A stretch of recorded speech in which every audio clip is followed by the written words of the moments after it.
అసలు అంటే మాకేమైపోయింది అవన్నీ ఈ ఇల్లు అప్పట్లో ఉడా వాళ్ళు కట్టిన అమ్మిన ఫ్లాట్లు స్థలాలుగా 100 గజాల బిట్లు దాన్ని ఈ బిల్డర్లు కొని కట్టించింది. ఇప్పుడు మాదైనా అట్లా కనుక్కున్నది. అయితే ఇటు ఎట్లా ఏమైపోయింది, అక్కడొకటి కట్టడం వల్ల మాకు అటు ఇటు 2 కాలిస్తారు. అందులో నీళ్లు నిలబడటం వలన ఇది చివికిపోతుంది. ఇది ఒక పెద్ద సమస్య.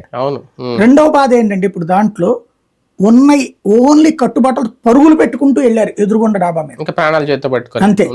ఒకే ఒక్క మంచినీళ్ల బాటిల్, ఒక్క బాటిల్, ఒక గిన్నె, ఒకళ్ళేమో గ్యాస్ పొయ్యాను, ఒకళ్ళేమో గ్యాస్ బండ పుచ్చుకుని పరిగెత్తుకెళ్లారు ఇంట్లో వాళ్ళు ఎదురుగుండ డాబా మీదకి. అది కూడా అక్కడ 2వ అంతస్తులో ఒకళ్ళకి ఖాళీ ఉంది, అది కూడా వాళ్ళు అండర్ కన్స్ట్రక్షన్ లో ఉన్నది. గబక్కన దాంట్లో ఉండమన్నారు, అక్కడికి వెళ్ళి ఉన్నారు వీళ్ళు.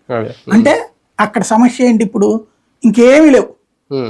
ఇవాళ బట్టలు, ఈ సామాన్లు ఇవన్నీ లెక్కేసుకుంటే, ఫ్రిడ్జ్, డబుల్ కార్డ్ బెడ్ ఇవన్నీ చూసుకుంటే ఎట్లా లేదన్నా 10 లక్షల రూపాయలు అయిపోయింది. అన్ని సర్వనాశనం అయిపోయినాయి.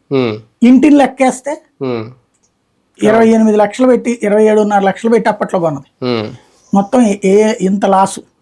ఇప్పుడు ఏం చేయాలి, నేను మళ్ళీ ఇది సంపాదించాలంటే ఎన్నేళ్ళు పడుతుంది, కష్టపడాలి. అందులో లోన్ ఎన్ని సంవత్సరాలు లోన్ కట్టి ఉంటారు. అది ఇక అసలు జీవితంలో సాధ్యం అవుతుందా? స్థలం చూసుకుని సంతోషపడాలా, లేకపోతే దాంట్లో ఏమైనా చేసుకోవాలన్నా ఏం చేయాలనేది అర్థం కాదు. అదే కదా, ఇట్లాంటి వాళ్ళు ఎంతమంది ఉంటారు. ఇప్పుడు ఇదేంటి, మనం దినగండం 100 ఏళ్ళ ఇట్లాంటి బ్రతుకులు, కష్టార్జితం మీద బ్రతికేవాళ్ళం.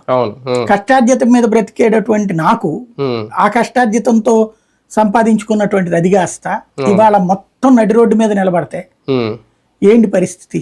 ఒక రకంగా వరదలు విజయవాడ వాసుల జీవితాన్ని మొత్తం ఒక్క రోజులో మార్చేసి అతలాకుతలం చేసేసి. ఇప్పుడు మనుషులు ఒకటి నిన్నటిదాకా భయం ఏంటి, అందులో చిక్కుకుపోయిన వాళ్ళని ఎలా తీసుకురావాలి. ఇప్పుడు అక్కడ వాళ్ళు సరే ఆకలికి అలమటించారు, తిప్పలు పడ్డారు, మంచినీళ్లు చెంచాతో తాగుతూ కూర్చున్నారు. బాగా మరి ఇంకా నీళ్లు ఉంటాయి, తాగలేము. అలాంటి స్టేజిలో నిజంగా వాళ్ళని చూస్తుంటే ఇంకా షాక్ నుంచి కోలుకోలేదు. ఎప్పుడు అలవాటుగా లేదు కదా, మనం ఏమన్నా ఏ కృష్ణానది లోపల ఉంటుంటే నీళ్లు వస్తుంటాయి మనకి మామూలు, పరుగులు పెట్టుకుంటూ ప్రాణ భయంతో పరిగెత్తాల్సిన పరిస్థితి వచ్చిందంటే, ఇంట్లో తీస్తున్నారంటే దందని వచ్చేసినాయి అంట, వాటర్ తోసేస్తుందంట గోడకి, దన్నని పరిగెత్తుకుంటూ వచ్చి వెళ్ళాడు. అది మొత్తం అట్లా అయిపోయింది. ఇప్పుడు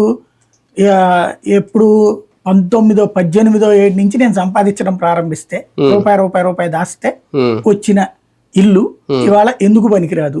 సామాగ్రి ఒక్కొక్కటి కొనాలంటే నానా తిప్పలు, చాలా పెద్ద చర్చ చేసుకునే వాళ్ళం. ఒక మంచం కొనాలంటే ఎంత అవుతుంది, ఎన్ని రోజులు దాచిపెట్టాలి, లేదా ఈఎంఐ ఎట్లాగా, ఆ టైంలో మనం ఏ సినిమాలు ఆపుకోవాలా, లేకపోతే ఏది ఆపుకోవాలి, కొత్త బట్టలు కొనుక్కోకుండా ఆపుకోవాలా, ఇట్లాగా లెక్కలేసుకుని కొనుక్కున్న సామాను ప్రతిదీ అట్లా లెక్కలేసుకుని కొనుక్కున్నది. ఒక టేబుల్, డైనింగ్ టేబుల్ కొనుక్కున్నా, లేకపోతే ఒక్కోటి ఒక ఏడాదికి ఒక వస్తువు చొప్పున పోగేసుకున్నాం, ఏడాదికి ఒక వస్తువు చొప్పున.